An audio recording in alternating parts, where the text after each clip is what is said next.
ప్రభు అయిన యేసుక్రీస్తు నామములో ఈ రాత్రి సమయంలో బైబిల్ తరగతికి వచ్చినటువంటి సహోదరులందరికీ కూడా వందనాలు తెలియజేస్తున్నాను. అలాగే యూట్యూబ్లో దేవుని వాక్యం వింటున్నటువంటి ప్రతి సహోదరునికి చింతపల్లిలో నుండి క్రీస్తు తరపుగా హృదయపూర్వక వందనాలు తెలియజేస్తున్నామండి. గత పాఠంలో మనం గత వారంలో ఆత్మానుసారమైన మనసు, శరీరానుసారమైన మనసు గురించి ఆలోచన చేశాం. ఆత్మానుసారాలు ఎలా జీవిస్తారో, శరీరానుసారాలు ఎలా జీవిస్తారో, ఆత్మానుసారంగా జీవిస్తే వచ్చేటువంటి లాభాలు ఏమిటో, శరీరానుసారంగా జీవిస్తే వచ్చేటువంటి నష్టాలు ఏమిటో, ఇంతవరకు శరీరానుసారంగా జీవించినప్పటికీ కూడా మారుమనసు పొంది ఆత్మానుసారంగా జీవిస్తే నిశ్చయం పొందుతారు అనేటువంటి విషయాన్ని గురించి గత వారం మనం ఆలోచన చేశాం. ఈ దినాన్ని ఆత్మానుసారులు జీవించే విధానం ఎలా జీవించాలి అనేటువంటి విషయం గురించి మనం ఆలోచన చేయడానికి ప్రయత్నం చేద్దాం. వాటిని చదువుకొని ప్రార్థన చేసుకుందాం. కొరింథీ మొదటి పత్రిక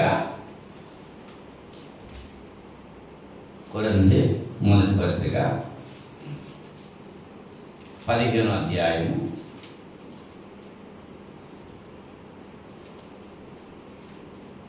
34-35 వచనాలు చదువుకుందాం. 15వ అధ్యాయం 34-35 వచనాలు.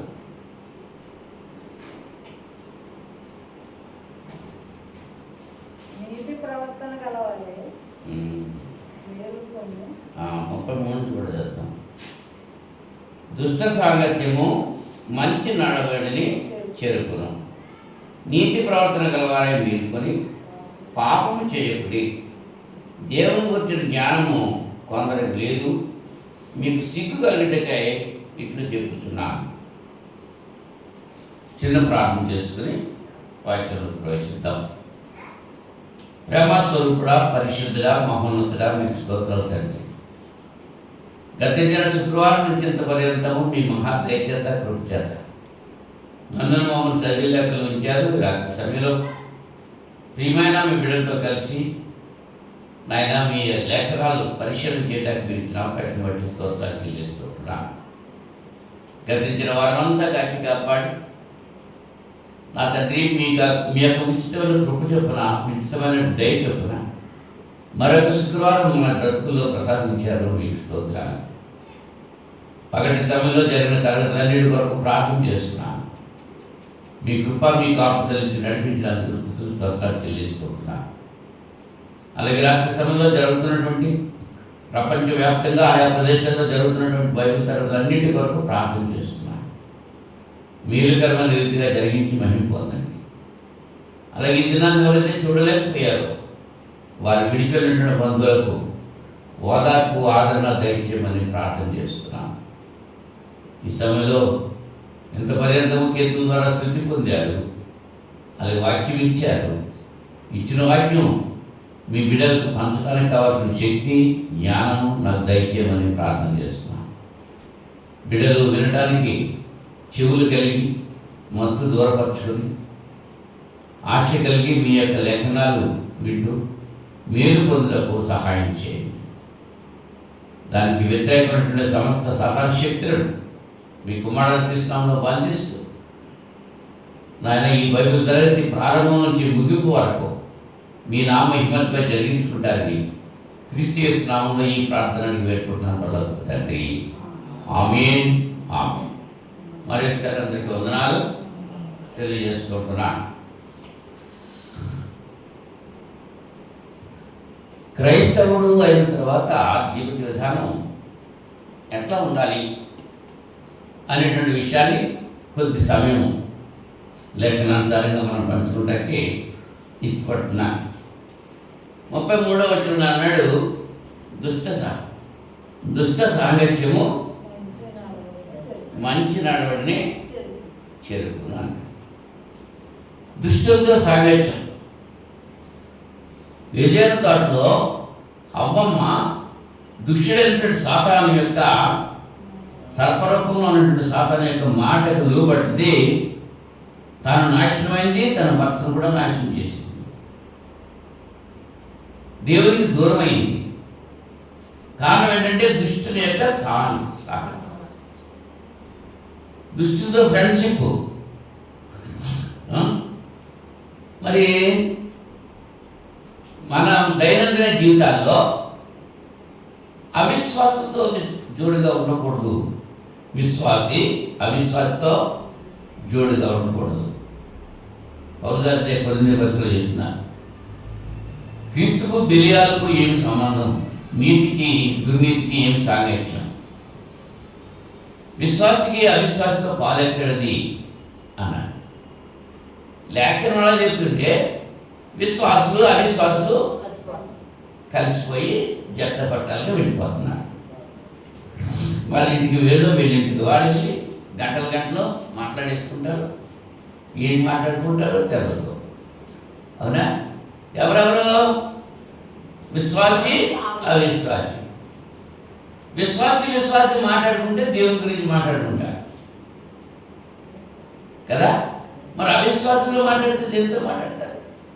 అంచేత క్రైస్తవులైనటువంటి వారి జీవిత విధానంలో నీతి ప్రవర్తన కలిగి ఉండాలి. అది చెప్తున్నాడు ఇక్కడ. ఏమంటున్నాడు? 34వ వచనంలో, నీతి ప్రవర్తన గలవారై మేల్కొని పాపము చేయకుడి. నీతి ప్రవర్తన కలిగిన వారు మెలకుగా ఉంటారు, ప్రార్థన చేయరు.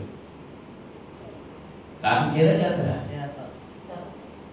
ప్రార్థన చేయడం మాత్రం నీతి ప్రవర్తన కలిగిన వారు. పాపము చేయకుండా దేవుని కూర్చొని జ్ఞానం కొందరికి లేదు, అందరికీ లేదు కాదు, కొందరికీ లేదు.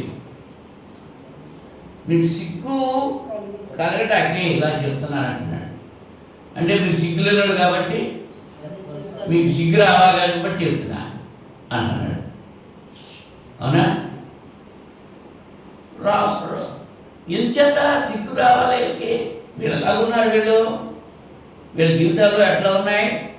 కొరింథీ మొదటి పత్రిక 6వ అధ్యాయము 5వ వచనంలో, 6వ అధ్యాయం 5వ వచనం, 6వ అధ్యాయము. మీకు సిగ్గు రావాలని చెప్పి మళ్ళీ సిగ్గు అంటున్నాడు. మీకు సిగ్గు రావాలని చెప్తున్నా. ఏమి? తన సహోదరుల మధ్యను వ్యాజ్యము తీర్చగల బుద్ధిమంతుడు మీరు ఒక్కడైనా లేడా? అయితే సహోదరుడు సహోదరుని మీద వ్యాజ్యం పడుతున్నాడు. మరి అవిశ్వాసుల ఎదుటనే వ్యాజ్యం ఆడుతున్నాడు. ఒకరి మీద ఒకడు వ్యాజ్యం ఆడుట మీలో ఇప్పటికే కేవలం లోపము. అంతకంటే అన్యాయం సహించడం మేలు కాదా? దానికంటే మీ సొత్తులను అపహరింపరించడం మేలు కాదా? అయితే మీరే అన్యాయం చేస్తున్నారు, అపహరించుతున్నారు, మీ సహోదరులకే ఇలాగూ చేస్తున్నారు. అన్యాయస్తులు దేవుని రాజ్యములకు వారసులు కానేరని మీకు తెలీదా? మోసపోకుడి, జారులైనను, విగ్రహారాధకులైనను, వ్యభిచారులైనను, ఆడంగితనం గలవారైనను, పురుష సంయోగులైనను, దొంగలైనను, లోకులైనను, త్రాగుపోతులైనను, దోషకులైనను, దోచుకున్న వారైనను దేవుని రాజ్యమునకు వారసులు కాలేరు. ఎన్ని కేటగిరీలు వచ్చినాయి? 10 కేటగిరీలు వచ్చినాయి. ఈ లక్షణాలు కలిగిన వాళ్ళు దేవుని రాజ్యానికి వారసులు కారండి. దోచుకునే వాళ్ళు ఉన్నారు, దొంగలు ఉన్నారు, త్రాగుపోతులు ఉన్నారు, వ్యభిచారులు ఉన్నారు, ఆడంగతనం గలవారు ఉన్నారు, విగ్రహారాధకులైన వారు ఉన్నారు, జారులు ఉన్నారు. జారులు అంటే అర్థం ఏంటి? జారిపోయేవాడా? జారులు అంటే జాగ్రత్తం చేసేవారు. జాగ్రత్తం అంటే వివాహం కాకముందు శారీరకమైనటువంటి బంధాలు కలిగి పాపం చేసేటువంటి వారు. ఇవాళ ఎక్కువైపోతున్నాయి. వివాహం అవ్వకుండానే ఫస్ట్ నైట్ అయిపోతున్నాయి. పాన్పు నిష్కలంగా ఉండాలని చెప్పి ఎవ్రీ పత్రికలో చెప్తున్నాడు. వివాహము అన్ని విషయంలో ఘనమైనదిగా ఎంచండి అంటున్నాడు. దేవుడు అంటలేదు, ఎంచండి, ఘనముగా ఎంచండి అన్నాడు. లేఖనం సరిగ్గా మరి పరిశీలన చేస్తే చూడండి, హెబ్రీ పత్రిక 13వ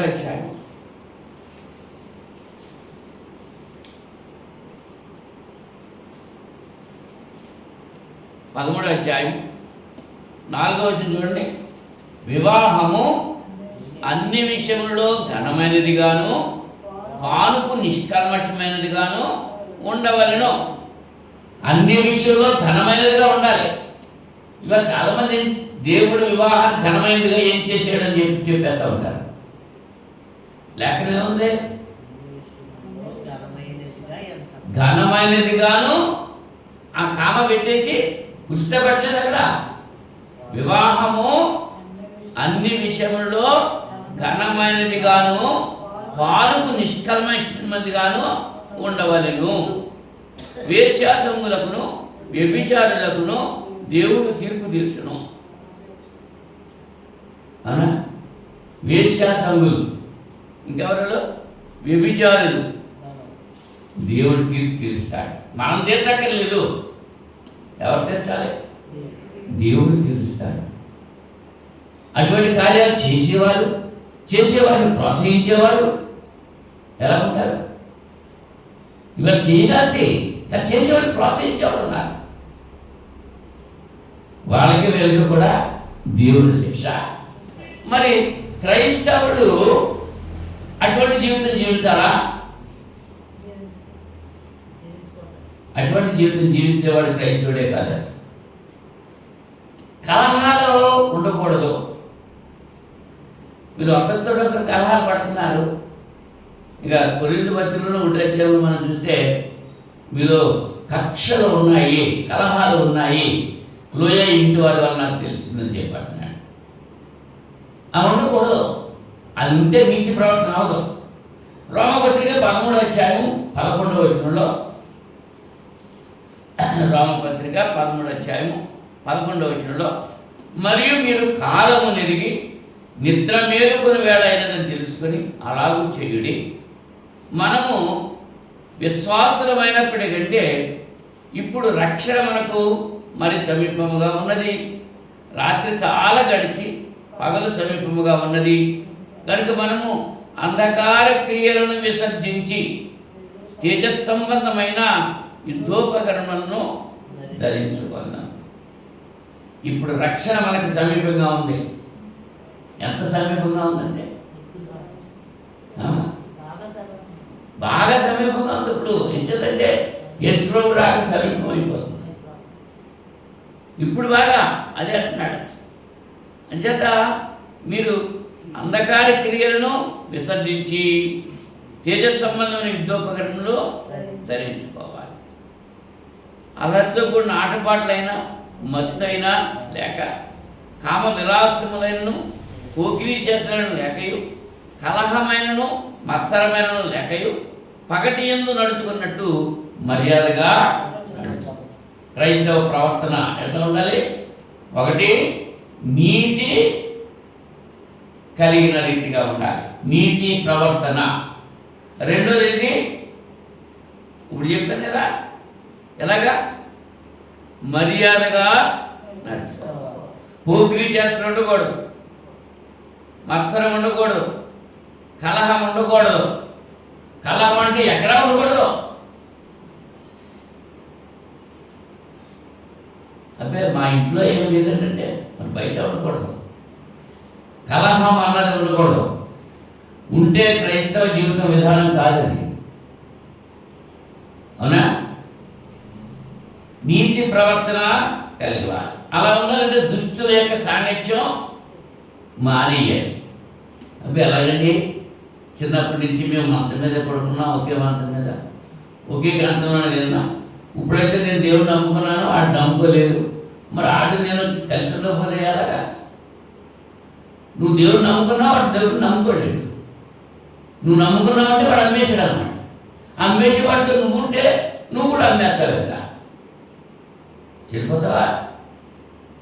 దుష్ట సాంగత్యము సామెతల గ్రంథం 13వ అధ్యాయం 20వ వచనంలో, సామెతలు 13వ అధ్యాయం, సామెతలు 13వ అధ్యాయం 20వ వచనం చూడండి.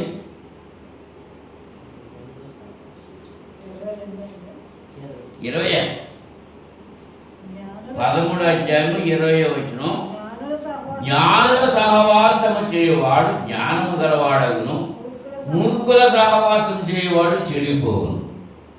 నువ్వు ఎవరు సహవాసం చేస్తున్నావు? జ్ఞానుల సహవాసం చేస్తే ఏమవుతాడు? జ్ఞానం గలవాడు అవుతాడు. మరి మూర్ఖుల సహవాసం చేస్తే మూర్ఖులు అయిపోతాడు. ఎవరు సహవాసం చేయాలి? దుష్ట సాంగత్యం చేయకూడదన్నాడు. జ్ఞానులతో సహవాసం చేయాలి. మన జ్ఞాని అంటే ఎవరు? లోక జ్ఞాని కాదు.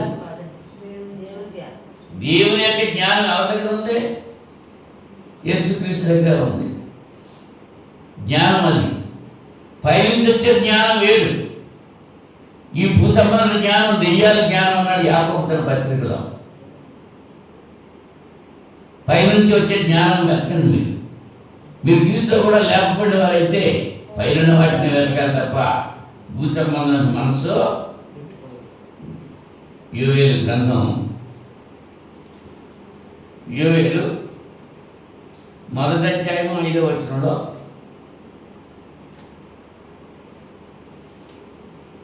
యోవేలు గ్రంథం 1వ అధ్యాయం 5వ వచనం,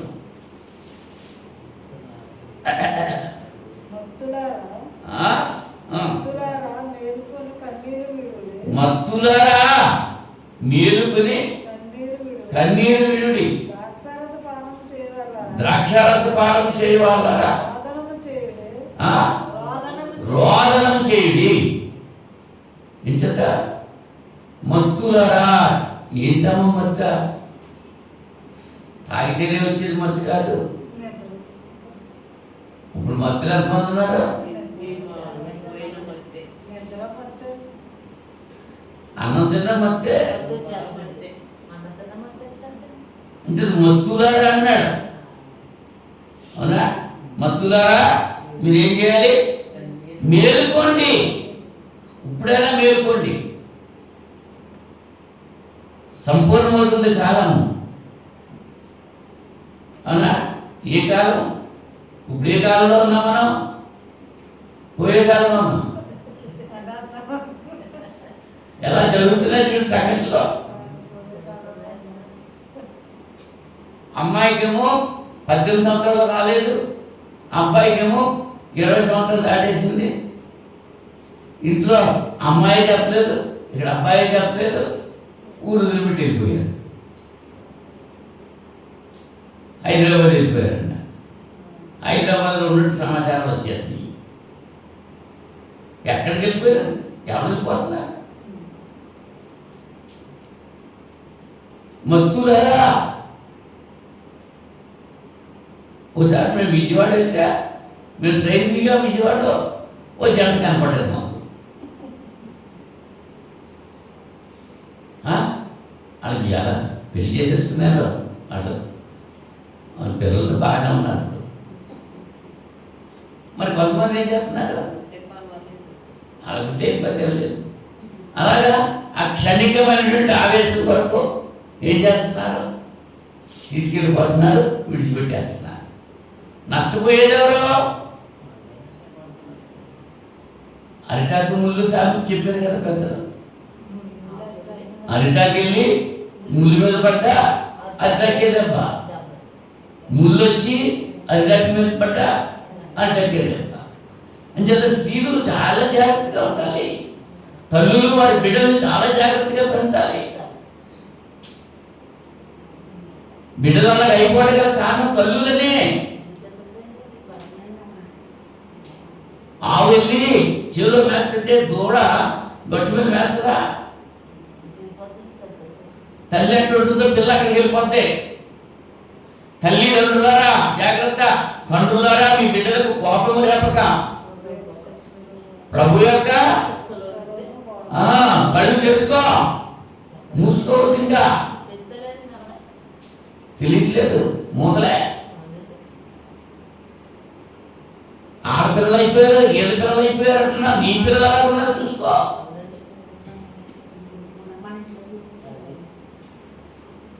ఎక్కడ చూస్తున్నావు? జారులు దేవుని రాజ్యానికి వారసులు కాదు, జారులైనటువంటి వారు. అవునా? యోహాను సువార్త 5వ అధ్యాయం 14వ వచనంలో, యోహాను సువార్త 5వ అధ్యాయం 14వ వచనంలో,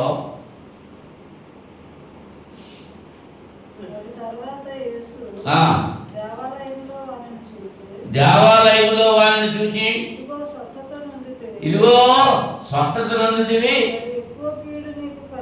మరి ఎక్కువ కీడు నీకు కలగకుండా ఇకను పాపము. దేవాలయం దగ్గర అడుక్కునేవాడు, కుంటివాడు, ఎవరో తీసుకొచ్చేవాడు అక్కడ వింటూ ఉంటే, అవునా, ఆ కుంటివాడు బాగయ్యాడు కదా.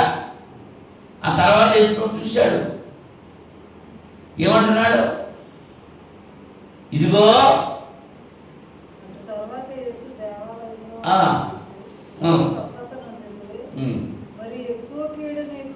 మరి ఎక్కువ కీడు నీకు కలగకుండా. అంటే ఊత కాలు చేయగలిగిన వాడు అవును. 38 ఏళ్ల నుంచి వ్యాధిగ్రస్తుడైనటువంటి వాడు, అవునా. ఆ దినము విశ్రాంతి దినం. యేసుప్రభు వారు వాడితో చెప్పారు, నువ్వు పరిపెత్తుకునే నడు. నీవు లేచి నీ పరిపెత్తుకునే. వాడు పరిపెత్తుకుని వెళ్ళిపోయాడు అంతే. ఆ చోట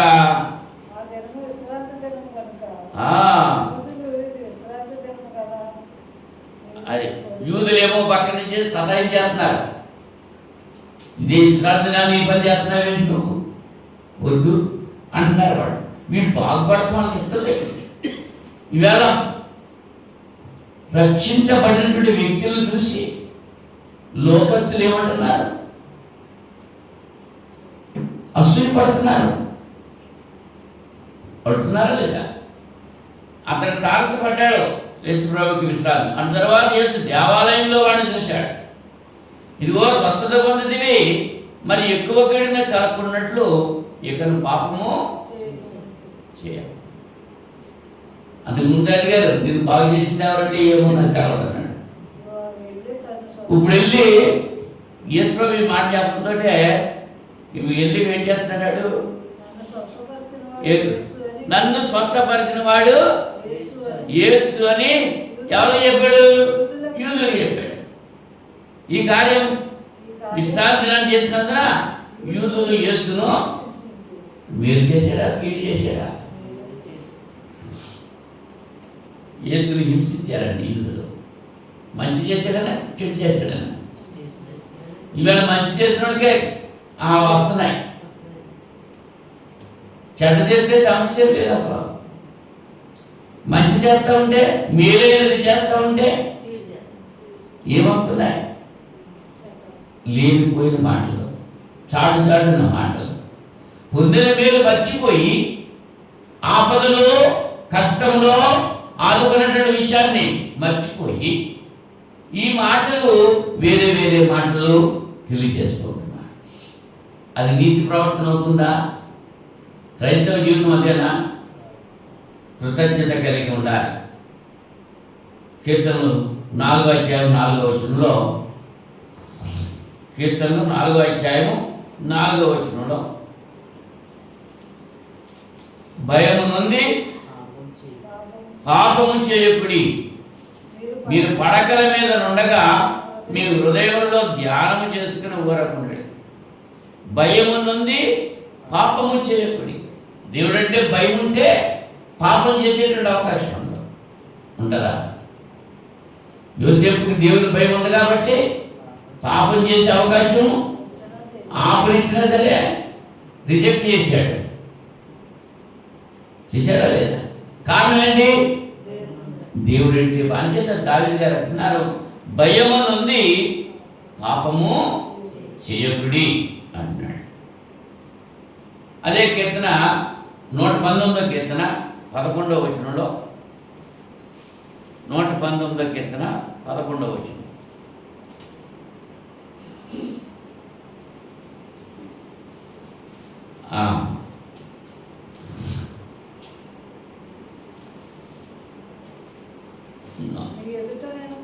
నీ ఎదుట నేను పాపము చేయకున్నట్లు నా హృదయంలో నీ వాక్యము.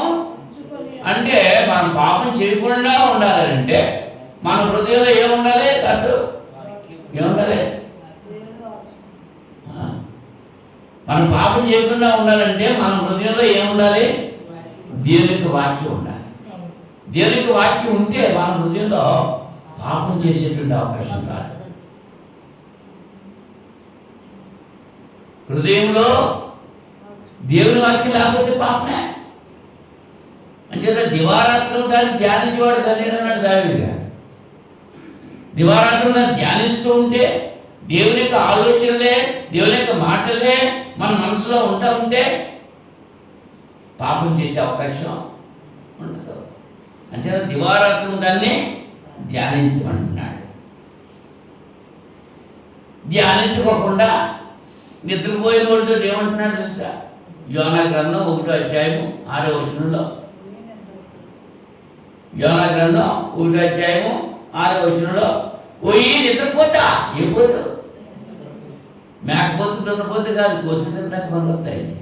మరి ఈ పోతులు ఏం చేస్తారు? ఎందుకు పనికొస్తాయి? త్రాగుపోతూ, తిండిపోతూ, తిట్టిపోతూ, కొట్టుపోతూ.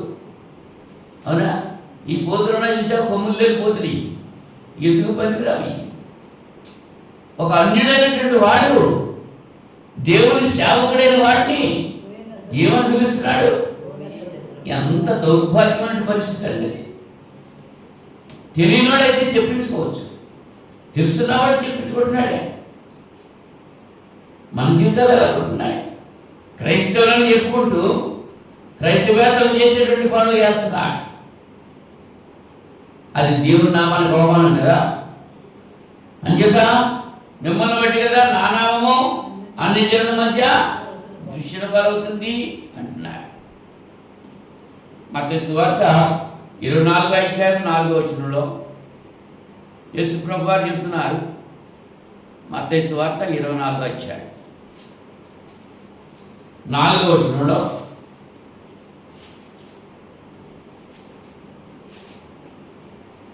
యేసు వారితో ఇట్లనను, ఎవడునో మిమ్మును మోసపరచకుండా చూసుకొనుడి. అనేకులు నా పేరట వచ్చి నేనే క్రీస్తునని చెప్పి పలువురిని మోసపరిచెదరు. మరి మీరు యుద్ధమును గురించి, యుద్ధ సమాచారం గురించి వినబోదురు. మీరు కలవరపడకుండా చూసుకొనుడి. ఇవి జరగవలసినవి, కానీ అంతము వెంటనే రాదు. ఎక్కడ పెట్టి అక్కడ చెప్తారు. ఇవాళ ఉదయం ఆ తణుకులో ఆటో తిరగబడిపోయిందంట. పిల్లలను తీసుకెళ్ళలేదు ఆటో. 2 పిల్లలకి గాయాలైపోయింది. ఒక ఆడపిల్లకి కాలు విరిగిపోయింది. చిల్డ్రన్స్ డే కదా ఇవాళ, పిల్లల దినోత్సవం వేడుకల కోసం తీసుకెళ్తున్నారు. దువ్వ నుంచి వెళ్తున్నారు తణుకు. యాక్సిడెంట్ అయిపోయింది. ఆటో తిరగబడిపోయింది. ఏం చేయగలం మనం? ఆ డ్రైవర్ యాక్సిడెంట్ చేయాలని నడుపుతాడా? ఆయన ఎందుకు భయభక్తులు కలిగి ఉంటే, దేవుని ఎందుకు భయభక్తుల చుట్టూ ఆయన దూత కావాలి ఉంటుంది. దేవుడు అంటే భయం లేకుండా ఇష్టాంతరం వెళ్ళిపోతూ ఉంటే, నీ రాకపోకలేదు ఆయన తోడుగా ఉంటాడు. కుడి ఎడమ ముందు వెనక కావలి దూతలు పెంచుతాడు. ఎవరికి? ఆయన ఎందుకు భయభక్తులు కాబట్టి. ఆ కావలి దూతలు మన చుట్టూ ఉండాలంటే మనం ఎలా ఉండాలి? మన ప్రవర్తన ఎట్లా ఉండాలి? మోసపోకడి. ఇవాళ అనేకులు వచ్చి, నా రామపేట వచ్చి అనేకులు ఏం చెప్తున్నారు? అదే చెప్తున్నాడు, ఎవడును మిమ్మల్ని మోసపరచకుండా చూసుకొనడి. అనేకులు నా పేరున వచ్చి నేనే క్రీస్తునని చెప్పి పలువురిని మోసపరచారు. ఇవాళ మోసపోతున్నారు ఎక్కువ మంది. దేవుని యొక్క వాక్యం ఏదైతే చెప్తుందో అది చెప్పట్లేదు.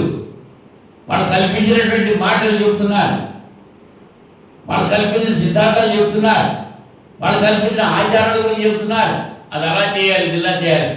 పితృ పారంపర్యమైనటువంటి మీ వ్యర్థ ప్రవర్తన విడిచిపెట్టబడుతున్నాడు పితృగా. మా తాతలు చేశారు, మా తండ్రులు అలా చేశారు అని చెప్పి మేము కూడా అలాగే చేస్తున్నాం. బైబిల్లో ఉన్నది చేసే పని లేదు. గల్తీ పత్రిక 6వ అధ్యాయం 7వ వచనంలో మోసపోకుడి, దేవుడు వెక్కిరింపబడ్డ.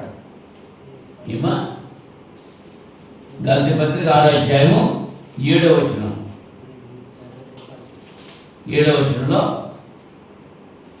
మోసపోకుడి, దేవుడు వెక్కిరింపబడ్డాడు. మనుషుడు ఏమి విత్తునో ఆ పంటనే కోయును. ఎలాగనగా తన శరీర ఇచ్చలను బట్టి విత్తువాడు తన శరీరం నుండి క్షయము అని పంట కోయును, ఆత్మను బట్టి విత్తువాడు ఆత్మ నుండి నిత్య జీవం అని పంట కోయును. మనం ఏం కావాలని కాస్త ఎందుకు వస్తున్నా? ప్రార్థనకే, నిత్య జీవం కొరక, అందుకేనా భౌతికమైన విషయాల కొరక, నిత్య జీవం కొరక. దేవుడు వెక్కిరింపబడ్డో తన శరీరాచ్యలను బట్టి విత్తేవాడికి శరీరం నుండి క్షయముగా పంట కోస్తాడు, ఆత్మను బట్టి విత్తేవాడు ఆత్మ నుండి నిత్య జీవం అనే పంట కోస్తాడు. ఆత్మీయంగా మనం జీవించాలి అనేటువంటి విషయం ఇక్కడ తెలియజేస్తున్నాడు. కానీ క్రైస్తవుడు ఎటువంటి ప్రవర్తన కలిగి ఉండాలి? నీతి ప్రవర్తన కలిగి ఉండాలి. నెంబర్ 1. నెంబర్ 2 ఆలోచించేద్దాం. అవునా? యెషయా గ్రంథం 51వ అధ్యాయం 7వ వచనం. యెషయా గ్రంథం 51వ అధ్యాయం 7వ వచనం. నీతి అనుసరించే వారులారా నా మాట వినుడి, నా బోధను హృదయమందుంచుకున్న జనులారా ఆలకించుడి. మనుష్యులు పెట్టు నిందకు భయపడకుడి, వారి దూషణ మాటలకు దిగులు పడకుడి. వస్త్రము కొరికివేయనట్లు చిమ్మట వారిని కొరికివేయు, బుద్ధిగా గొర్రెబొచ్చును కొరికివేయనట్లు వారిని కొరికివేయు.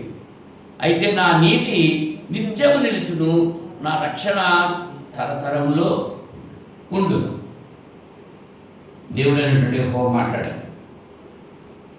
ఏం చేయాలి? ఆయన బోధన మన హృదయంలో ఉంచుకోవాలి. నీతిని అనుసరించి వారులారా నా మాట వినుడి. ఎవరి మాట వినాలంట? దేవుని మాట వినాలి. పిలిపి పత్రిక 1వ అధ్యాయం 27వ వచనంలో, పిలిపి పత్రిక 1వ అధ్యాయం 27వ వచనంలో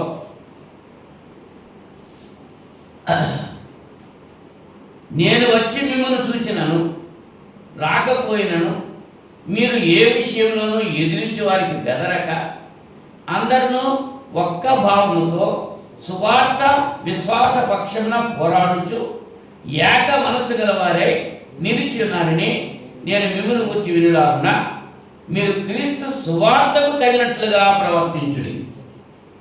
క్రైస్తవుడు ఎలా ప్రవర్తించాలమ్మా? క్రీస్తు సువార్తకు తగినట్లుగా ప్రవర్తించాలి.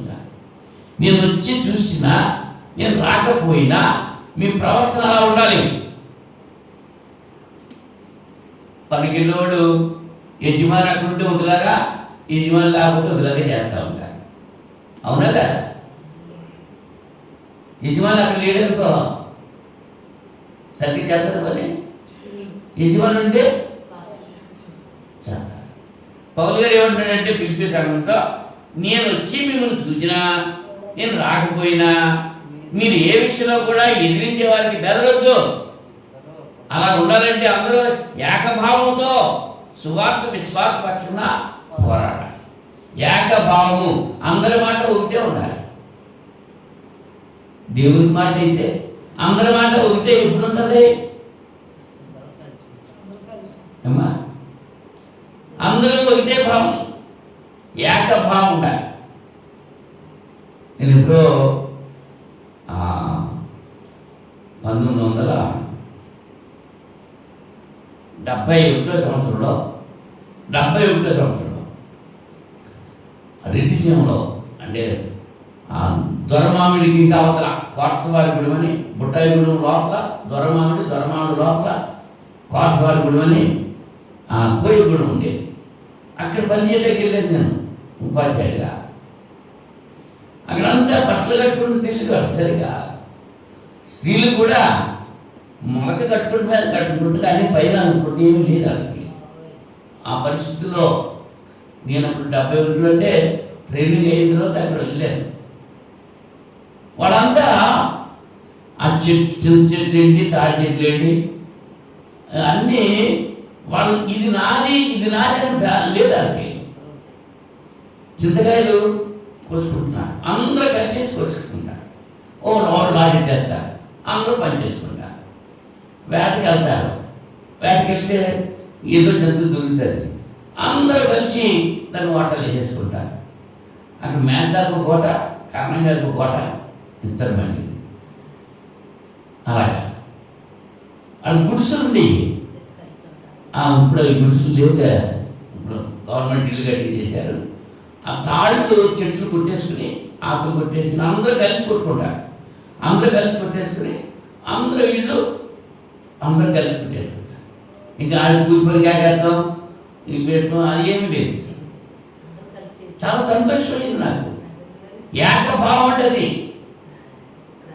అలా ఒక చిన్న తండ అన్నమాటది, కోయిగూడెం అని, కోటసవారిగూడెం అని. అది ఇప్పుడు సువార్త కూడా ప్రకటిస్తున్నారు అక్కడికి వెళ్ళి. మంచిది. అంటే ఇక్కడ పౌలు గారు ఏం చెప్తున్నాడు, ఇక్కడ మీరు ఎలా ఉండాలి? ఏక, నేను వచ్చినా రాకపోయినా, నేను ఉన్నా లేకపోయినా మీరేం చేయాలి? ఏక భావముతో ఏ విషయంలోనూ ఎదిరించే వారికి బెదరక అందరూ ఒక్క భావముతో సువార్త విశ్వాస పక్షున పోరాడుచు ఏక మనసు గలవారే నిలిచి ఉన్నారని నేను మిమ్మల్ని గురించి వినాలి అని ఫిలిప్పీ సంఘంతో చెబుతున్నా. ఏకభావం కలిగి ఉండాలి. క్రైస్తవ జీవితంలో ఏకత్వం అన్నది కావాలి, ఐక్యత అన్నది కావాలి. ఇవాళ క్రైస్తవ సమాజంలోనే ఏమవుతుంది? భార్య సంపాదన భార్యది, భర్త సంపాదన భర్తదే, పిల్లల సంపాదన పిల్లలదే. ఏకత్వం ఉందా? ఒకరు అబ్బాయి వాడి డబ్బులు వాడికే రండి, మాకేమీ ఇవ్వడాలి. తల్లిదండ్రులు పిల్లల గురించి తెలుసు. ఎలా ఉన్నాయి సమాజంలో? ఏకత్వం ఉందా? ఒక్క కుటుంబంలోనే ఏకత్వం ఉందా? భార్య భర్తల మధ్య ఏకత్వం ఉందా? బిడ్డల మధ్య ఏకత్వం ఉందా? మరి కుటుంబంలో లేనప్పుడు సంఘంలో ఎలా వస్తుంది? సంఘంలో ఏకత్వం ఉండాలి. క్రైస్తవుడిగా క్రైస్తవ జీవితం జీవించేటప్పుడు నువ్వు ఎక్కడున్నా సరే ఏకత్వం కలిగి ఉండాలి. ఇంట్లో ఉండొచ్చు, పనిలో ఉండొచ్చు, చర్చిలో ఉండొచ్చు, ఎక్కడున్నా సరే అందరితో కలిసి ఉండాలి. విడివిడిగా ఉండడానికి వీల్లేదు. అందరి అభిప్రాయం నాకు వద్దు, నాది నాదే అనకూడదు. ఏకత్వం కలిగి ఉండాల్సిన అవసరం ఉంది క్రైస్తవ జీవితంలో. 21వ వచనం నుంచి మనం చూస్తే, నా మట్టుకైతే బ్రతుకుడ క్రీస్తే, చావైతే లాభము. ఆయనను శరీరంతో నేను జీవించడయే నాకున్న పనికి ఫలసాధనమైన నేనేమి కోరుకుందో నాకు తోచలేదు. ఈ రెంటి మధ్యలో ఇరుకునబడి ఉన్నాను. నేను వెడలిపోయి క్రీస్తుతో కూడా ఉండవాలని నాకు ఆశ ఉన్నది, అది నాకు మరి మేలు. అయినను నేను శరీరమునందు నిలిచి ఉండుట మిమ్మును బట్టి మరి అవసరమై ఉన్నది. మరి ఇట్టి నమ్మకం కలిగి నేను మరలా మీతో కలిసి ఉండుట చేత నన్ను గురించి క్రీస్తు యేసునందు మీకున్న అతిశయం అధికమగినట్లు మీరు విశ్వాసమునందు అభివృద్ధి ఆనందము పొంది నిమిత్తము నేను జీవించి మీ అందరితో కూడా కలిసి ఉందని నాకు తెలియదు. పౌలు గారు ఎంత ప్రాధాన్యపడుతున్నాను చూశారు. నేను వెళ్ళిపోతే దేవుని దగ్గర ఉంటాను, ఆ నిరీక్షణ పౌలు కలిగి ఉన్నాడు. మరి మనం కలిగి ఉన్నామా? ఈ లోకం విడిచిపెట్టి ఎక్కడికి వెళ్తాం మనం? నిత్య జీవనంలోకి వెళ్ళాలి. అదే తాపత్రయం. అంచేతే భక్తి ముక్తి వరకే భక్తి చేస్తున్నాం. కొంతమంది భక్తి వరకు భక్తి చేస్తూ ఉంటారు. ఏం తినాలి, ఏం త్రాగాలి, ఎక్కడ భక్తి ఉంది, ఎక్కడ భోజనాలు, ఎక్కడ జాతీయులు, ఎక్కడ ఏం జరుగుతుంది, వెళ్ళిపోదాం కదా. నిత్య జీవం మాత్రం వెళ్ళరు. నిత్య జీవం వెళ్ళాలంటే ఏం చేయాలి? పౌలు గారు అంటున్నాడు, నేను పోయి ఈ లోకం విడిచి వెళ్ళిపోయాననుకో దేవుని దగ్గర నిత్య జీవం ఉంటాను. మరి నేను ఒక్కడే అక్కడ హ్యాపీగా ఉంటాను. మీరేమైపోతారు? నేను ఈ లోకంలో ఉన్నానుకో ఇంకా కొంతమందికి వాక్యం నేర్పించి వాక్యం నేర్చుకున్న వారు స్థిరంగా ఉండేటట్లుగా చేయటానికి అవకాశం ఉండాలి. అంటే మీరు ఏక మనసు కలిగి ఉండాలి, ఏక తాత్పర్యం కలిగి ఉండాలి అని చెప్పి ఫిలిప్పీ సంఘాన్ని హెచ్చరిక చేస్తున్నాను. మత్తయి సువార్త 5వ అధ్యాయంలో అంటే క్రైస్తవులు ఎలా ఉండాలి అనేటువంటి విషయం గురించి మాట్లాడుతున్నాం. క్రైస్తవ జీవితం అంటే ఎలా ఉండాలి? ఒకటి, నీతి ప్రవర్తన కలిగి ఉండాలి. రెండోది, క్రీస్తు సువార్తకు తగినట్లుగా జీవించాలి. 5వ అధ్యాయం 10వ వచనంలో మత్తయి సువార్త, నీతి నిమిత్తము హింసింపబడువారు ధన్యులు, పరలోక రాజ్యము వారిది. నా నిమిత్తము జనులు మిమ్మల్ని నిందించి హింసించి మీ మీద అబద్ధముగా చెడ్డ మాటలు పలికినప్పుడు మీరు ధన్యులు, సంతోషించి ఆనందించండి, పరలోకమందు మీ ఫలము అధికమగు. ఇలా ఉన్న వారు మీకు పూర్వమందుండిన ప్రవక్తలను హింసించారు. నా నిమిత్తము ఎవరు చెప్తారు ఈ మాటలో? పరిశుద్ధ గ్రంథం మనం చదివేటప్పుడు ఎవరు మాట్లాడారు, ఎవరితో మాట్లాడారు, ఎక్కడ మాట్లాడారు, సందర్భం ఏంటి ఆలోచన చేసుకోవాలి. ఆ ప్రశ్నకి సమాధానం రావాలి. ఎవరు మాట్లాడుతున్నారు ఇక్కడ? నా నిమిత్తము జనులు మిమ్మల్ని నిందించి హింసించి, యేసుప్రభువు చెప్తున్నారు ఇక్కడ.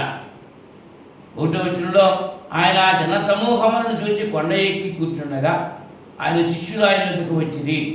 అప్పుడు ఆయన నోరు తెరిచి ఇలాగూ బోధింపసాగింది. యేసుప్రభువు తన శిష్యులతో చెప్పే మాట, జనులతో చెప్పేటువంటి మాట. కొండ మీద అక్కడ ఉన్నారు, కొండ ఎక్కి కూర్చుండగా అంటే కొండ మీద ప్రసంగం అన్నారు. మత్తయి సువార్త 5వ అధ్యాయం. యేసుప్రభువు చెప్పేటువంటి మాటలండి. నా నిమిత్తము జనులు మిమ్మల్ని నిందించి హింసించి మీ మీద అబద్ధముగా చెడ్డ మాటలలో పలికినప్పుడు మీరు ధన్యులమ్మా. ధన్యత పొందాలి. దేవుని గురించి మాటలు పడితే, క్రీస్తుల గురించి మనం హింస అనుభవిస్తే అది ధన్యత. ఎందుకంటే పరలోకంలో మనకి ధనం అధికమవుతుంది, ఫలం వస్తుంది అక్కడ అనేటువంటి విషయం ప్రభు వారు చెప్తూ ఉంటున్నారు. రోమపత్రిక 8వ అధ్యాయం 7వ వచనంలో, రోమపత్రిక 8వ అధ్యాయం 7వ వచనంలో, శరీరానుసారమైన మనస్సు దేవునికి విరోధమై ఉన్నది, అది దేవుని ధర్మశాస్త్రానికి లోబడదు, ఏ మాత్రమును లోబడ నేరదు. కాగా శరీర స్వభావం గలవారు దేవుని సంతోషపరచ నేరరు. దేవుని ఆత్మ మీలో నివసించిన ఎడల మీరు ఆత్మ స్వభావం గలవారే కానీ శరీర స్వభావం గలవారు కాదు. ఎవడైనా క్రీస్తు ఆత్మ లేనివాడైతే వాడు ఆయన వాడు కాడు. క్రీస్తు మీలో ఉన్న ఎడల మీ శరీరము పాప విషయమే మృతమైనది కానీ మీ ఆత్మ నీతి విషయమే జీవము కలిగి ఉన్నది. మృతులలో నుండి యేసును లేపిన వారి ఆత్మ మీలో నివసించిన ఎడల, మృతుల్లో నుండి క్రీస్తు యేసును లేపిన వాడు చావునకు లోనైన మీ శరీరము కూడా మీలో నివసించిన తన ఆత్మ ద్వారా జీవము చేయాలి. మనలో నివసించే ఎవరాత్మ? దేవుని యొక్క ఆత్మ. ఎప్పుడు నివసిస్తున్నాడు మనలో? ఎప్పుడు ప్రారంభించాడు మనలోకి రావటం? ఎప్పుడైతే బాప్తిజం పొందామో అప్పుడు పరిశుద్ధాత్మ వరం మనం పొందుతున్నాం. నీలో ఉన్నటువంటి ఆత్మ నువ్వు ఆర్పకూడదు. ఆత్మకి ఏం చేయాలి? సంతోషం కలిగేయాలి. దేవుని ఆత్మ మీలో నివసించిన ఎడలా మీరు ఆత్మ స్వభావం కలవారే. కనుక శరీర సంబంధమైనటువంటి మనస్సు దేవునికి విరోధం. శరీరాంతర మనసు మనం కలిగి ఉండకూడదు. శరీరానుసారులు దేవుడిని సంతోషపెట్టలేదు. దేవుడు సంతోషపెడితే దేవుడు సంతోషిస్తాడు, మనం సంతోషపెట్టాలి. దేవుని దుఃఖపరిస్తే అంటే ఆత్మను దుఃఖపరచకుడు అంటున్నాడు పౌలు గారు. దేవుడు ఎప్పుడు దుఃఖపడతాడు? మన పిల్లల గురించి మనం ఎప్పుడు దుఃఖపడతాం? వాళ్ళు మంచిగా లేకపోతే మనం దుఃఖం అంటారు, వాళ్ళు మంచిగా ఉన్నారంటే సంతోషం అంటారు. మరి దేవుని పిల్లలని మనం మంచిగా జీవిస్తే, క్రీస్తు చెప్పినటువంటి సువార్త ప్రకారంగా మనం జీవిస్తే దేవునికి సంతోషం వస్తుంది. అప్పుడు మనం నిత్య జీవము పొందేటువంటి అవకాశం మనం కలిగి ఉన్నాం. 3 చెప్పారు, నీతి ప్రవర్తన 1, రెండోది క్రీస్తు సువార్తకు తగినట్లుగా ప్రవర్తించాలి అంటున్నాడు. పేతురు గారు కూడా ఈ విషయంలో చెప్పిన మాట ఒకసారి మనం జ్ఞాపకం చేసుకుందాం. పేతురు మొదటి పత్రిక 4వ అధ్యాయము 12 నుంచి చదువుతున్నాను. ప్రియులారా, మిమ్మల్ని శోధించుటకు మీకు కలుగుతున్న అగ్ని వంటి మహాశ్రమను గురించి మీకు ఏదో ఒక వింత సంభవించినట్లు ఆశ్చర్యపడకండి. క్రీస్తు మహిమ బయలుపరచబడినప్పుడు మీరు మహదానందంతో సంతోషించే నిమిత్తము క్రీస్తు శ్రమలలో మీరు పాలువారైతున్నట్టుగా సంతోషించుడి. క్రీస్తు నామము నిమిత్తము మీరు నిందపాలైన ఎడల మహిమాస్వరూపైన ఆత్మ అనగా దేవుని ఆత్మ మీ మీద నిలుచున్నాడు కనుక మీరు ధన్యులు. దేవుని కొరకు మనం కార్యాలు చేసి నిందలు భరిస్తే ధన్యులు. దేవుని కొరకు మనం తప్పుడు పనులు చేసేసి శిక్షలు మిత్తే దేవుడు ధన్యులు కాదు. దేవుని పని చేస్తూ నిందలు మోస్తే అది ధన్యత అనేటువంటి విషయాన్ని మనం గుర్తించే. దేవుని పని చేస్తుంటే ఎవరో మెచ్చుకోరు, ఏదో వంక పెడతా ఉంటారు. అది అలా కాదు, ఇలా చేస్తే బాగుండు, అది చెయ్యరు, చేసేవాళ్ళు చేయలేవరు. అవునా? దేవుని పనే. దేవుని పని చేసేటప్పుడు ఏం చేయాలి? సహకరించాలి. చేతనైతే సహకరించాలి, లేకపోతే మేలకుండా ఊరుకోవాలి. అంతేగాని వంకలు పెట్టేవాళ్ళు ఉంటారు, చాటుని చెప్పుకునే వాళ్ళు ఉంటారు, రకరకాలు. కనుక దేవుని విషయంలో మనం హింసింపబడేటప్పుడు సంతోషించి ఆనందించాలి. ఇంచేత మనల్ని వాదార్చేవాడు ఎవరు? మనుషులా? మనుషులు కాదు. ఎవరు వాదార్చుతారో చూద్దాం. యెషయా గ్రంథం 51వ అధ్యాయము. యెషయా గ్రంథం 51వ అధ్యాయం. మనల్ని వాదార్చేది ఎవరో పరిశుద్ధాత్మ ఇక్కడ తెలియజేస్తున్నాడు. 51వ అధ్యాయము 12వ వచనంలో, నేనే మిమ్మును ఓదార్చువాడను, చనిపోవు నరునికి తృణమాత్రుడగు నరునికి ఎందుకు భయపడదు? అంచేత దావీదు గారు అన్నాడు, ప్రభువా నేను నిన్ను నమ్మి నిన్ను ఆశ్రయించానయ్యా, నరులేమీ చేయలేదు, నాకు భయమేమి లేదు. ఇక్కడ ఏమంటున్నాడు? చనిపోవు నరునికి తృణమాత్రుడగు నరునికి ఎందుకు భయపడదు? ఇవాళ ఎవరికి భయపడుతున్నారమ్మా?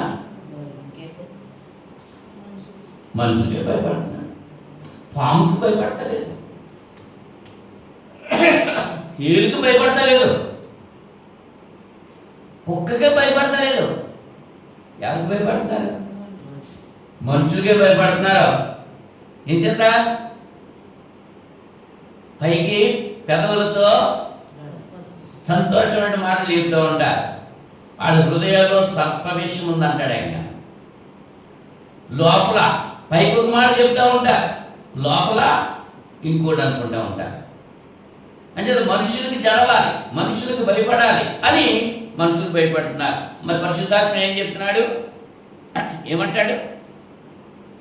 చనిపోవు నరునికి తృణమాత్రుడగు నరునికి ఎందుకు భయపడదు? నేనే మిమ్మును వాదార్చువాడను. ఎవరండి? దేవుడే వాదారుస్తాడు, ఇంకెవ్వరు. యెషయా గ్రంథం 51వ అధ్యాయం 12వ వచనంలో చదివాను నేను. మీ గ్రంథాలు అలా ఉందా లేదో చూసుకోండి. మనల్ని వాదార్చేవాడు ఎవరమ్మా? ముదిమి వచ్చే వరకు మనల్ని ఎత్తుకునేవాడు ఆయనే. నరమాత్రుడికి అంటే చనిపోయేటువంటి వాడికి, చనిపోవు నరునికి, తృణమాత్రులకు నరునికి, తృణమని గడ్డి పువ్వు లాంటిది ఎలా జీవితం, గడ్డి లాంటి మానవుడు మాట వీరికి జరుగుతున్నావు నువ్వు. వీళ్ళకి తెలిసి అయ్యా ప్రాంతానికి రావట్లేదమ్మా అంటే మా ఆయనకి వెళ్ళొద్దు అంటున్నాడండి, ఎవరు తెలిసిపోతుంది? తృణమాత్రుడు. దేవుని నమ్ముకో, నీ భర్తను నీ బిడ్డల్ని దేవుళ్ళు నడిపించు. జ్ఞానం గల స్త్రీ తన ఇల్లు కట్టుకుంటారు. ఓ స్త్రీలారా అని చెప్తున్నాడు. పురుషుడికి చెప్పలేదు అలాగా. జ్ఞానం గల పురుషుడు తన ఇల్లు కట్టుకుంటుందని చెప్పలేదు. జ్ఞానం గల స్త్రీ అంటే జ్ఞానం కలిగిన వాళ్ళు ఉన్నారు, జ్ఞానం లేని వాళ్ళు ఉన్నారు. బుద్ధిహీనురాలు అన్నాడు. 3 రాళ్ళు తన ఇల్లు తానే పెరిగేసుకుంటుందంట. ఎండాకాలం వచ్చింది, పొయ్యిలోకి ఏం పట్టలేదు. ఇప్పుడైతే స్టవ్ వచ్చేసినాయి, గ్యాస్ వచ్చేసినాయి. అప్పుడే అసలు పీకేసుకుని ఆ తాటితో మంచి ఇచ్చేసుకుంది. వర్షాకాలం వచ్చేసింది, వర్షం అంతా ఇంట్లోనే ఉంటుంది. జ్ఞానవంతులు కదమ్మా. అంచేత జ్ఞానవంతురాలు తన ఇల్లు కట్టుకున్నాం, 3 రాళ్ళు అని ఈ తాటగిరి పీకమని కాదు. భర్తతో ఎలా ఉండాలి, బిడ్డను ఎలా పెంచాలి, బిడ్డలతో ఎలా ప్రవర్తించాలి. అవునా? జ్ఞానవంతురాలు తన ఇల్లు కట్టుకుంటుందంటే మరి వివేకంతో ఆ ఇల్లు స్థిరపడాలి, వివేకం ఉండాలి. ఎవరు చెప్తున్నాడు? స్త్రీలుగా చెప్తున్నాడు. కారణం ఏంటి? వివేకము లేని సుందర స్త్రీ. వివేకం లేని సుందర స్త్రీ అంట పంది ముక్కన ఉన్న బంగారు కమ్మిలాడు అంట. బంగారం అనేది విలువ ఉంది, కానీ ఎక్కడ ఉంది ఇప్పుడు ఆ బంగారం? పంది ముక్కన ఉందంట. పంది ఎక్కడికి వెళ్తా తీసుకెళ్ళి బుర్రలో పెడతాడు. ఆ బంగారం విలువ ఉందా? ఆ వివేకం లేదు. వివేకం లేని స్త్రీ గురించి అలా చెప్పాడు మహాజ్ఞాని సొలొమోను. అవునా? మనం అట్లా ఉండకూడదు అనేటువంటి విషయాన్ని గుర్తించాలి. మరొక మంచి ప్రవర్తన కలిగి ఉండాలి క్రైస్తవుడు. మంచి ప్రవర్తన. మంచి అంటే ఏముంది? చెడ్డ లేకుండా ఉండాలి. చెడ్డ లేకుండా ఉంటాం మంచి. అవునా? మంచి ప్రవర్తన కలిగి ఉండాలి. 2 స్త్రీలను జ్ఞాపకం చేయడానికి ఇష్టపడుతున్నాను ఇక్కడ. న్యాయాధిపతుల గ్రంథంలో 11వ అధ్యాయము 36 నుంచి 40 వచ్చిన వరకు చదువుకుంటే అది యెఫ్తా గురించి ఉండాలి. మీరు తీయక్కర్లేదు, చదవక్కర్లేదు. యెఫ్తా న్యాయాధిపతి. అతనికి ఒకే ఒక కూతురు, ఇంకా తర్వాత పిల్లలు లేదు, బంగారి. ఒకే ఒక కూతురు, అంటే ఏకైక కూతురు అని. అవునా? ఆయన న్యాయాధిపతి. యుద్ధం చేస్తా వెళ్ళాడు. యుద్ధంలో శత్రువు బలం ఎక్కువైపోయింది, ఓడిపోవడానికి సిద్ధంగా ఉన్నాడు. అటువంటి పరిస్థితుల్లో యెఫ్తా ఏం చేశాడంటే ఒక మొక్కుబడి చేసుకున్నాడు. దాసు ఏంటో మొక్కుబడి? చాలాసార్లు చెప్పారు. మరి ఏం మొక్కుకున్నాడు అక్కడ? అదిగో, ఈ యుద్ధంలో నేను నెగ్గితే, నేను నా ఇంటికి వెళ్ళిన తర్వాత, నా కోటకి వెళ్ళిన తర్వాత, నా కోట గుమ్మంలో నుంచి మొట్టమొదటి ఏది వస్తుందో అది నీకు అర్పించేస్తాను. దేవుడు విన్నాడు, జయమిచ్చాడు. జయంతుడు వచ్చేస్తున్నాడు. వచ్చేస్తుంటే ఎవరు వస్తున్నారు? ఎదురు కుమార్తె వస్తుంది. యెఫ్తా కుమార్తె. నా తండ్రి శత్రువుల మీద జయించి వచ్చేస్తున్నాడు. మొట్టమొదటి జయమాల నేనే వేయాలి నా తండ్రికి, ఇంకెవ్వరు కూడా వేయడానికి వీల్లేదు అని చిలుకత్తెలతో నాట్యం ఆడుకుంటూ వచ్చేస్తుంది. ఎంత సంతోషంతో వచ్చేస్తుంది. తండ్రికి జయమాల వేయాలి.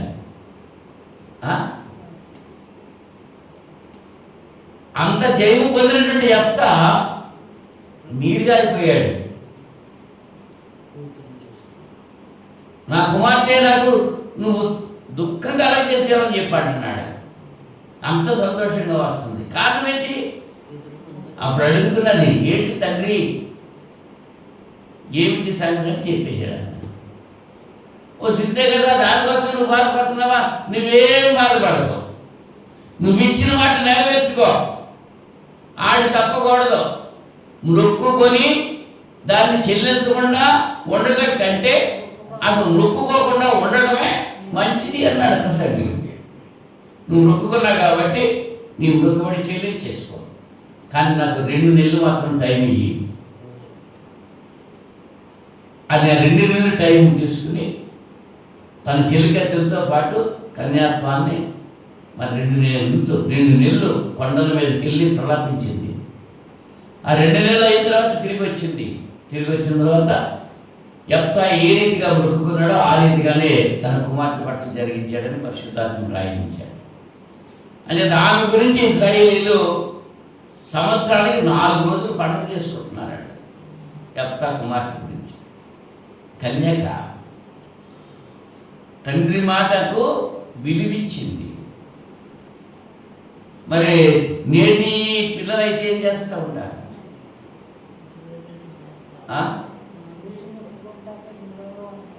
అప్పుడే ఇప్పుడు కాలం గురించి వదిలిపెట్టేద్దాం. అప్పుడే ఆ దినాల్లో మరొక స్త్రీని జ్ఞాపకం చేస్తాను మీకు. ఆమె ఎవరో తెలుసా? యాకోబుకి ఎంతమంది పిల్లలు? ఎంతమంది పిల్లలు అన్నాను? అది 13. 12 మగపిల్లలు, 4 భార్యలకు 12 మంది పుట్టారు. రైట్. ఒక్కతే పిల్ల. ఆమె పేరేంటి? దీనా. ఆమె తండ్రికి ఎంత దుఃఖం కలిగజేసిందో అనేటువంటి విషయాన్ని ఇక్కడ మనం చూస్తాం. ఇక్కడ ఆదికాండం 34వ అధ్యాయంలో, ఆదికాండం 34వ అధ్యాయంలో ఆమె గురించి మనం చూస్తాం. మీరు చదువుకోండి ఇంటికెళ్ళి. అక్కడ దీన అంట ఆ ఊరి యొక్క బిడ్డలను చూడటానికి వెళ్ళిన, షికారుకి వెళ్ళిందంట. అలాగే రాయబడింది అక్కడ 34 అధ్యాయం పుస్తకం వచ్చింది. దీన ఏం చేసిందమ్మా? ఆ దేశపు కుమార్తెలను చూడ వెళ్ళాను. అంటే ఇంట్లో లేదు, వీధిలో తిరుగుతున్నారు అన్నమాట.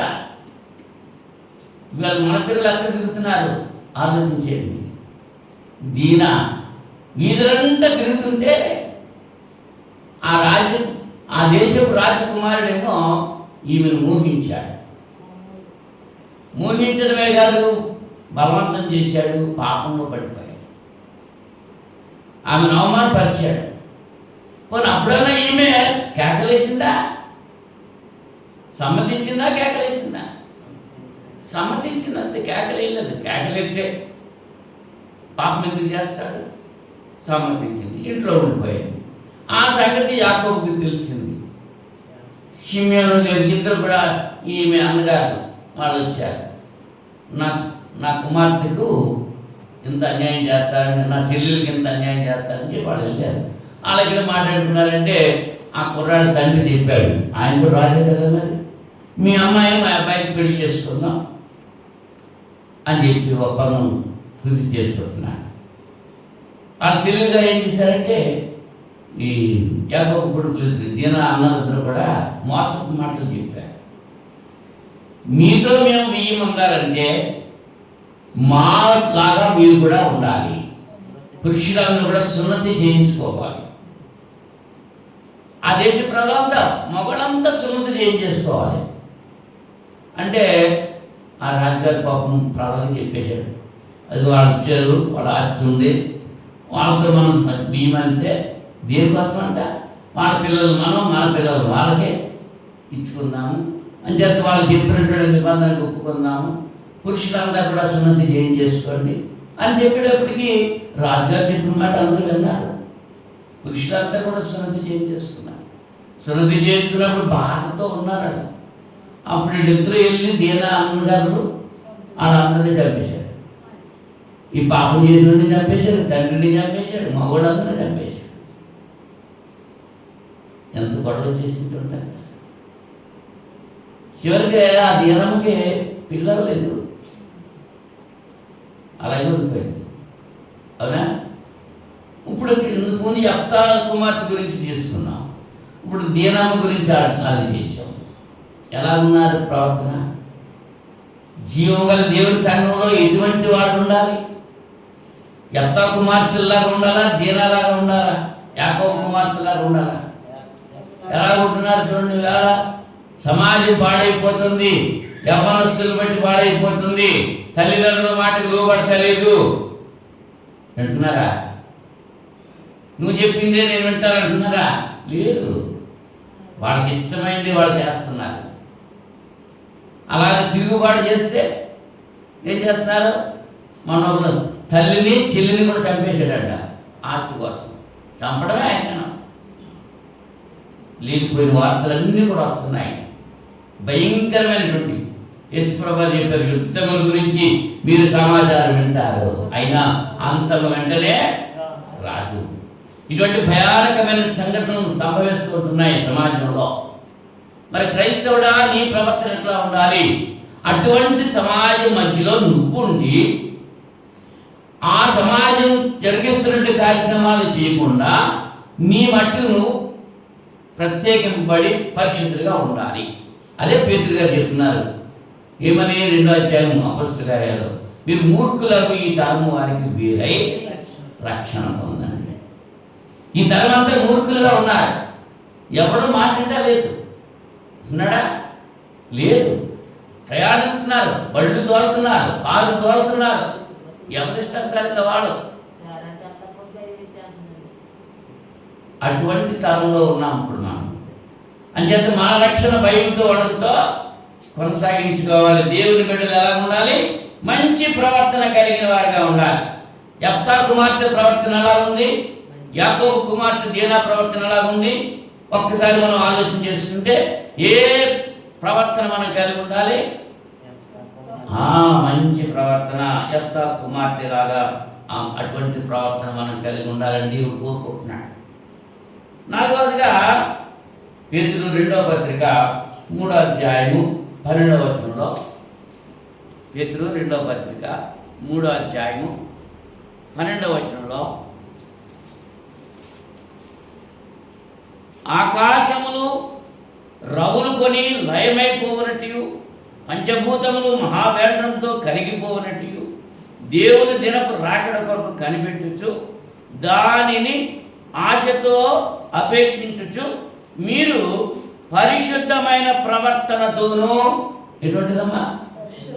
పరిశుద్ధమైన ప్రవర్తనతోనూ భక్తితోనూ ఎంతో జాగ్రత్త గలవారై ఉండవలెను అన్నాడు. ఏం కలిగిపోతున్నాయంట? ఆకాశాలు, పంచభూతాలు లయమైపోతున్నాయి. ఆకాశాలు ఏమైపోతున్నాయమ్మా? మహావేంద్రం లయమైపోతున్నాయి ఆకాశాలు. పంచభూతాలు కరిగిపోతున్నాయి. అటువంటి దినాల్లో మనం ఉన్నాం, జాగ్రత్తగా ఉండాలి. యెషయా గ్రంథం 34వ అధ్యాయం 4వ వచనంలో, యెషయా గ్రంథం 34వ అధ్యాయం 4వ వచనం, యెషయా గారు చెప్తున్నారు, ఏమమ్మా ఏమవుతుంది? ఆకాశ సైన్యం అంతా కూడా క్షీణించిపోతుందంట.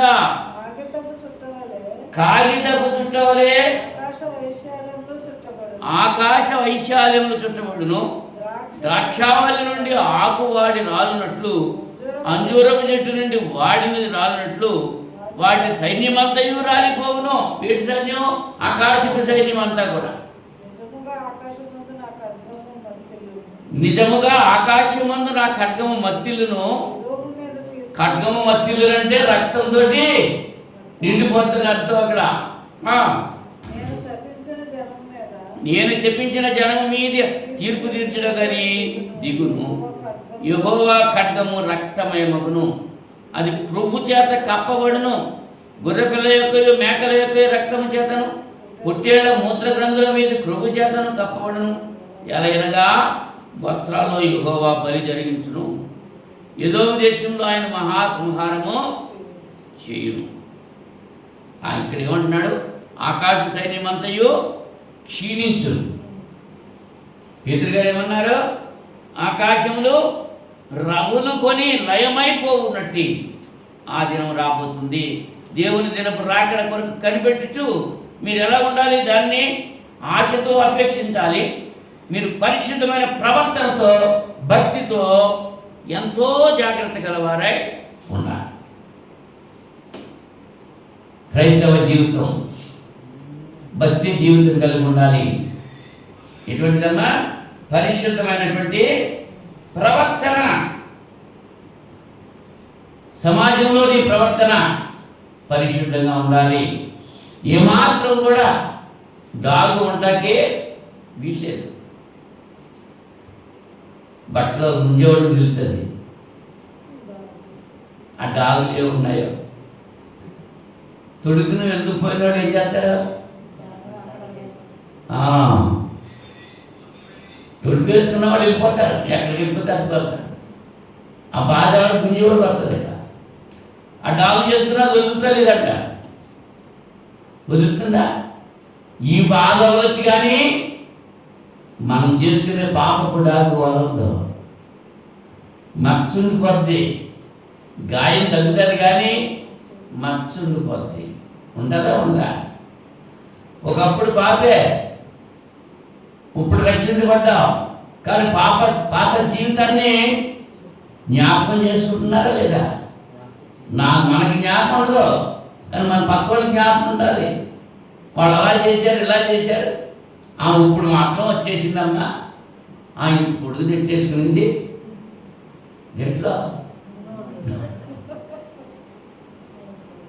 అని చెప్పుకుంటున్నారా లేదా? మత్సంగా అప్పుడు తాగేవాడు కాదు, మానేశాడు. అంతకుముందు తాగేవాడు మానేశాడు. ఊరికినే చాలా చేసి అయితే వద్దన్నాడు. అప్పుడు అంత తాగేవాడు అని అనుకోరా? అది వెళ్ళిపోయి పడాలి చేసిన దేవుళ్ళు వీళ్ళ మానేశాడా అనుకుంటా ఉంటారు కదా. నా నిమిత్తము జనులు మిమ్మల్ని నిందించి హింసించినప్పుడు అది కదా. మన ప్రవర్తన ఎలా ఉండాలి? పరిశుద్ధమైన రీతిగా ఉండాలి. ఎంచేతంటే దేవుడు పరిశుద్ధుడు, ఆయన కుమారుడైన క్రీస్తు పరిశుద్ధుడు, ఆదరణకర్త పరిశుద్ధాత్ముడు పరిశుద్ధుడు, ఆయన వాక్యము పరిశుద్ధమైనది. దీన్ని అంగీకరించేటువంటి అనుసరించే మనం కూడా పరిశుద్ధులుగా ఉండాలి. పరిశుద్ధమైనటువంటి ప్రవర్తన కలిగి ఉండాలి. తిమోతి మొదటి పత్రిక 6వ అధ్యాయము,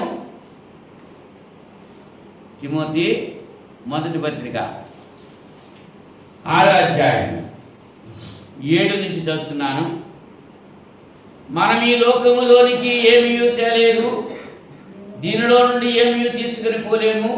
కాగా అన్న వస్త్రములు గలవారమై ఉండి వాటితో తృప్తి పొంది ఉన్నాము. ధనవంతులకు అపేక్షించే వారు శోధనలోను, ఊరిలోను, అవివేకయుక్తములకు హానికరములైన అనేక దురాశలలోనూ పడుదురు. అట్టివి మనుషులకు నష్టములోను, నాశనములను ముంచివేయరు. ఎందుకనగా ధనాపేక్ష సమస్తమైన కీడులకు మూలము. కొందరు దాన్ని ఆశించి విశ్వాసము నుండి తొలగిపోయి నానా బాధలతో తమను తామే పొడుచుకుంటారు. దైవజనుడా, నీవైతే వీటిని విసర్జించి నీతిని, భక్తిని, విశ్వాసమును, ప్రేమను, ఓర్పును, సాత్వికమును సంపాదించుకుంటకు ప్రయాసపడు. సంపాదించేసుకుంటాక ఏం చేయాలి? ఎన్ని ఉన్నాయమ్మా? అక్కడ ఒక 6 ఉన్నాయి. ఒక 6 ఉన్నాయి. లెక్కెత్తుకోండి. నీతిని, భక్తిని, విశ్వాసము, ప్రేమ, ఓర్పు, సాత్వికము. ఈ 6 సంపాదించుకుంటా నువ్వు ప్రయాసపడు దేవుని బిడ్డగా. అంతేకాని మేడ కొనుక్కోవాలి, బండి కొనుక్కోవాలి, కారు కొనుక్కోవాలి, పొలం కొనుక్కోవాలి, వీటి కోసం ప్రయాస కాదు. ధనాపేక్ష సమస్త కీడులకు మూలము. దాన్ని ఆశించి అనేకులు కొందరు దాన్ని ఆశించి విశ్వాసం నుంచి తొలగిపోయారు. విశ్వాసం తొలగిపోయారంటే ఆరాధన కూడా మానేశారు. దేని గురించి? సంపాదన గురించి. ఎక్కడికి వెళ్తారు చనిపోయిన తర్వాత? ఇందాక పాడుకున్నాగా, నరకం అన్నది. ఎవరు పడతారు అందులోకి? సువార్తకు లోబడినటువంటి వారు, దొంగలు, లోపులు, వాళ్ళు ఇచ్చేసారు కదా, వాళ్ళంతా కూడా అగ్ని గంటలో మండుకుండలో పడతారు. అది రెండో మనం. అది రాకుండా ఉండాలంటే నువ్వు పరిశుద్ధమైన ప్రవర్తన కలిగి ఉండాలి. దైవజనుడా నీవైతే వీటిని విసర్జించి అంటున్నాడు. ఎంతసేపు దానిమే ఇంటికాడలో ఏదో పని చేసేసుకోవాలి. మరి వచ్చిన దామంతా ఏమైపోతుంది? ఏం చేస్తున్నాం? ఆలోచన కలిగి. ఆరోగ్యం ఉందా? చల్లి బుల్లి తినేస్తాం మిగిల్చుకున్నామని. ఏమైపోతుంది? ఆ మిగిలినన్నీ ఎక్కువైపోతాయి. మందులు ఎంత అయిపోతాయి? ఆ మందులు వేసుకోవచ్చులేదు, నష్టం లేదు. శరీరం ఏమైపోతుంది? నీరసమైపోతుంది. ఏం చేత లోబికి ఖర్చు ఎక్కువ అంట, ఏ ప్రజకి పని ఎక్కువ అంట. లోపత్తును దాయాలంటే అంతకంటే ఎక్కువ ఖర్చులు అయిపోతాం కదా. ఏ ప్రజకి పని ఎక్కువ అంటే, ఏ ప్రజ అంటే పని చేయదు, కూర్చుంటుంది. దానికే అత్వాన్ని తుడిచి చేసుకుంటాను. మళ్ళీ ఏ కాకు వచ్చి కట్టేసేస్తుంది. మళ్ళీ దీన్ని కడుక్కోవాలి కదా. అలా ఉండొద్దు అంటున్నాడు. ఆఖరిగా రాజులు 2వ గ్రంథం 21వ అధ్యాయం 21వ వచనంలో ఒక రాజు గారి గురించి మనం చూస్తాం. ఆమోను అనేటువంటి ఒక రాజు ఉన్నాడు. ఆయన తండ్రి పేరు మనష్షే. మనష్షే చనిపోయిన తర్వాత తన కుమారుడు ఆమోను రాజుగా వచ్చాడు. అతడు మనష్షే చేసినటువంటి దుష్కార్యాలు బట్టి దేవునికి దూరంగా, తండ్రి చేసిన దానికంటే ఎక్కువ వ్యతిరేకమైన కార్యక్రమాలు దేవుని పట్ల చేశాడు. ఈ విషయాన్ని రాజుల 2వ గ్రంథం 21వ అధ్యాయంలో మనం చూస్తున్నాం. చదవక్కర్లేదు. మనష్షే చేసినటువంటి కార్యాల కంటే ఆమోను చేసినటువంటి కార్యాలు మరీ ఎక్కువగా దుష్ట కార్యక్రమాలు ఉన్నాయి. అది ఎందుచేతంటే తండ్రి ఏది చేస్తాడో కొడుకు కూడా అదే చేస్తాడు. ఇందాక తల్లి గురించి చెప్పాను. కుమార్తె తల్లి ఏదైతే చేస్తుందో బిడ్డ అదే చేస్తుంది. ఇప్పుడు తండ్రి గురించి చెప్తున్నాను. తండ్రి ఏం చేస్తాడో కొడుకు అదే చేస్తాడు. ఎలా ఉంటాడమ్మా? తండ్రి చేసే పనులు చేస్తాడా కొడుకు? తండ్రి చేసే పనులకు వ్యతిరేకంగా చేస్తాడా? తండ్రి ఏమైతే చేస్తున్నాడో అదే చేస్తాడు. అదే చెప్తున్నాడు ఇక్కడ 21వ అధ్యాయం. మనష్షే ఏలనారంభించినప్పుడు 12 ఏళ్ల వాడే యెరూషలేములో 55 సంవత్సరములు ఏలెను. అతని తల్లి పేరు హెప్సిబా. అతను చనిపోయాడు.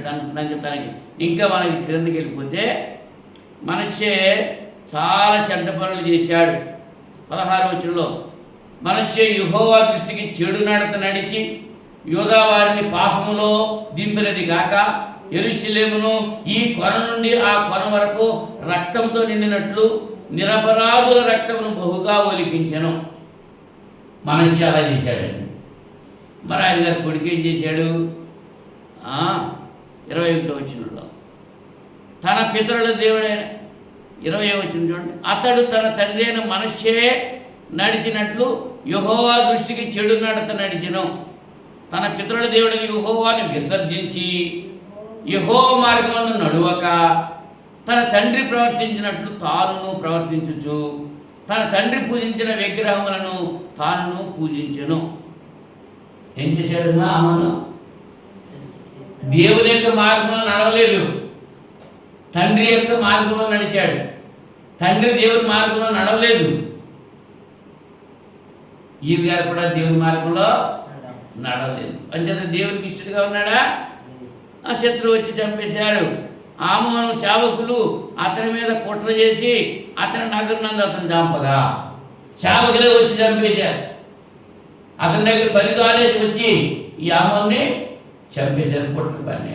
వీడు మంచిడా చెడ్డోడేనా? మంచిడా చెడ్డడా? అంటే దేవుని ఎడల భయం లేదు, దేవుని ఎడల భక్తి లేదు. తండ్రి అలాగే జీవించాడు, కొడుకు కూడా అలాగే జీవించాడు.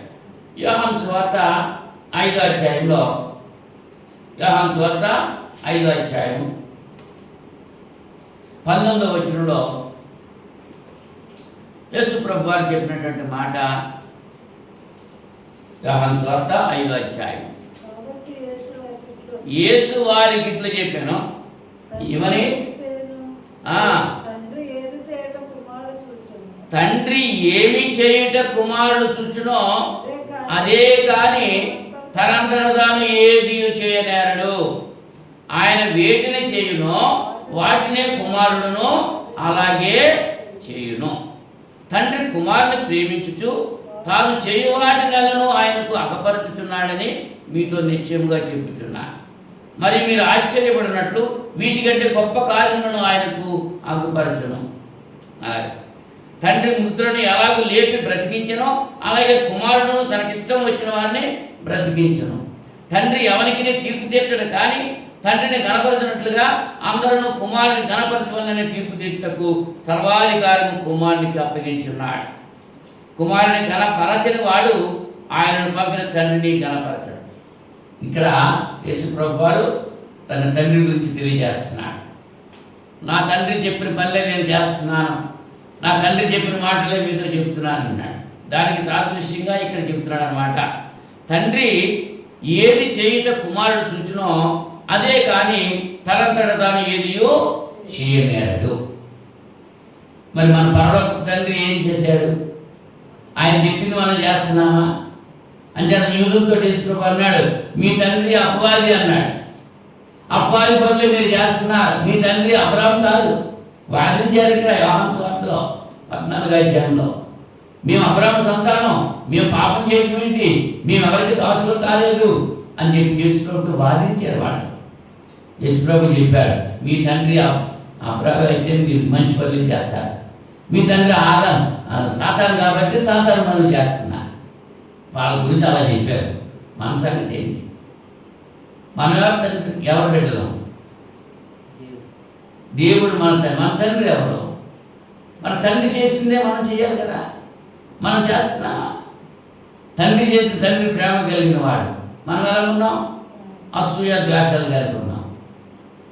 ఉన్నామా లేదు చెప్పండి. ఒప్పుకోవాలి, అపరాధాలు దాచుకోకూడదు. ఒప్పుకొని విడిచిపెట్టేస్తే క్షమాపణ పొందుతాం, దాచుకుంటే శిక్ష వస్తాడు. ఏమ్మా? కనుక తండ్రి ప్రవర్తన కలిగి మనం ఉండాలి. తండ్రి దేవుని ప్రవర్తన కలిగి ఉండాలి మనం. ఆయన పరిశుద్ధుడు, ఆయన కుమారుడు క్రీస్తు పరిశుద్ధుడు.